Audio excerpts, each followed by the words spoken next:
목포시 도시재생사업 자료를 미리 받아서 지인 명의로 부동산을 사들인 혐의로 재판에 넘겨진 손혜원 전 의원의 항소심 선고 공판이 오늘 오후에 있었습니다. 핵심이었던 부패방지법은 무죄, 부동산 실명법 위반에 대해서는 유죄로 인정이 됐는데요. 직접 이야기 들어보겠습니다. 손혜원 전 의원 연결합니다. 손 전 의원님 안녕하십니까? 네, 안녕하십니까. 예, 그동안 마음고생이 좀 심하셨을 텐데 어쨌든 이 뭐 투기에 관련된 것은 1심과 달리 무죄가 났습니다. 심경 어떠신지요?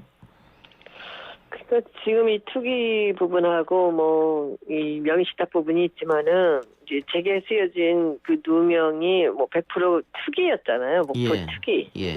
파렴치한 목포 투기범이었는데 그 부분이 무죄가 나왔다는 것은 거의 99.9%가 무죄가 됐다는 얘기를 예. 볼 수 있고요. 예. 그 명의식탁 부분은 아주 극히 개인적인 일이거든요. 예. 저와 제 조카와의 문제인데 그 부분에서 둘이 쌍방간에 뭔가 불만이 없는데 이것을 뭐 누가 투기다 아니다를 얘기할 수 있는 그런 대법원의 판례도 없다고 합니다. 예. 그런 문제도. 그래서 뭐 그거는 제가 얼마든지 대법원 가서 깔끔하게 밝힐 수 있는 그런 내용이기 예, 예. 때문에 이제 뭐 오늘은 뭐 굉장히 성과를 잘 냈다라고 그렇게 생각합니다. 예. 그 제가 아까 일부에서 박지원 변호사하고도 이 얘기를 잠깐 했는데 네. 그 말씀하신 것처럼 다른 건 모르겠지만은 저희가 객관적으로 분석했을 때 명의신탁은 아마 무죄가 나올 것이다. 네, 이게 그렇죠. 왜냐하면 증여를 했고 증여세를 냈고 거기다가 그렇죠. 실질적 경영을 조카들이 지금 하고 있기 때문에 네.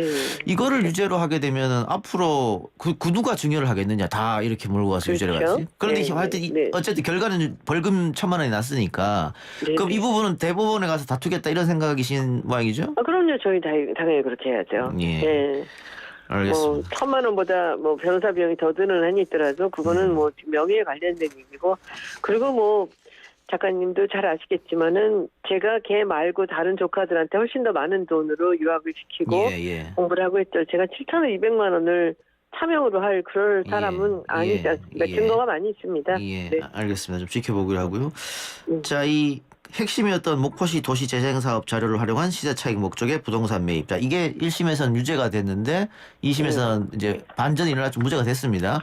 그 핵심 이유는 어디 있다고 의원님 보시는지요?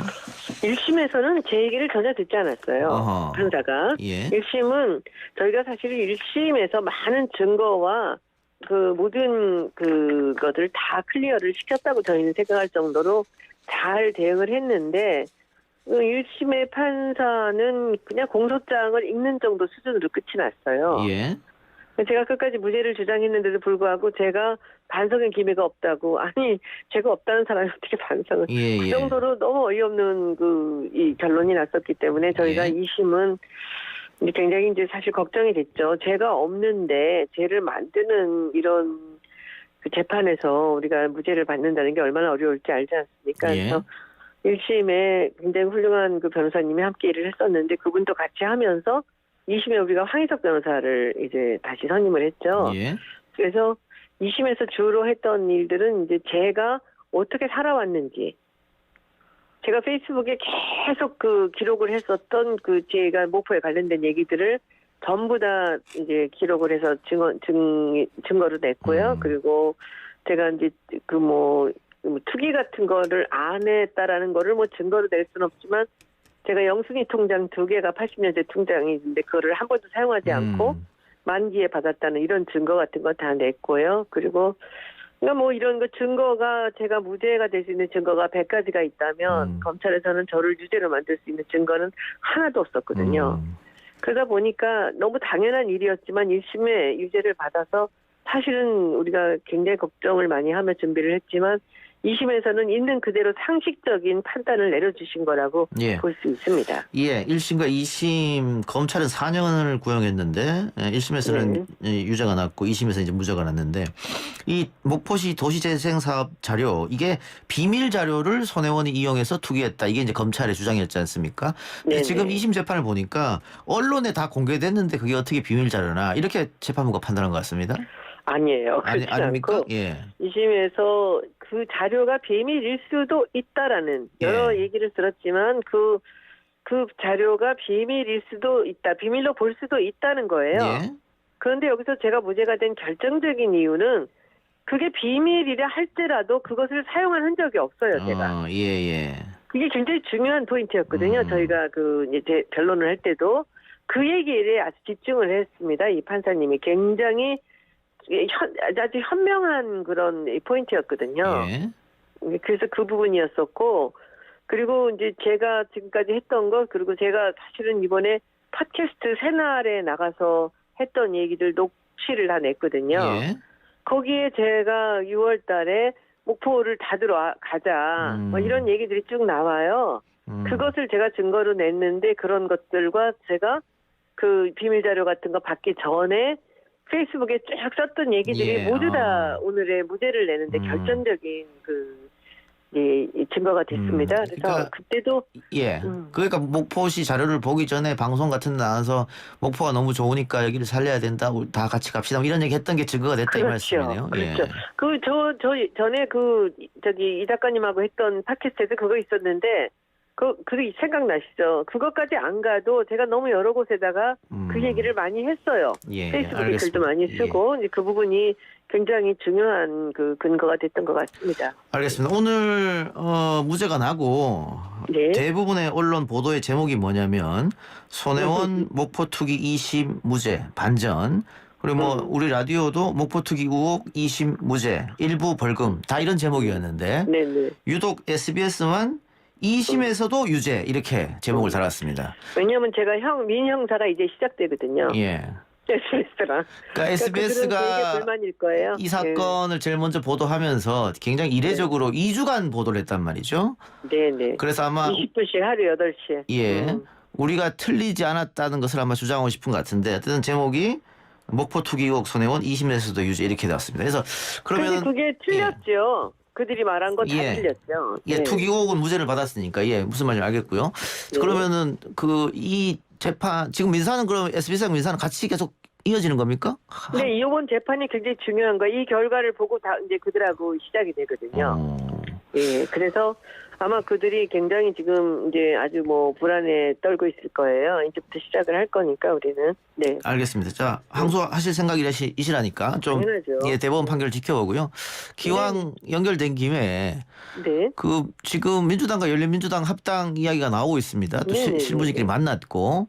네네. 근데 그 손 전 의원이 여기에 대해서 열린 공천을 기본 조건을 주장하시더라고요. 좀 설명이 필요할 것 같습니다.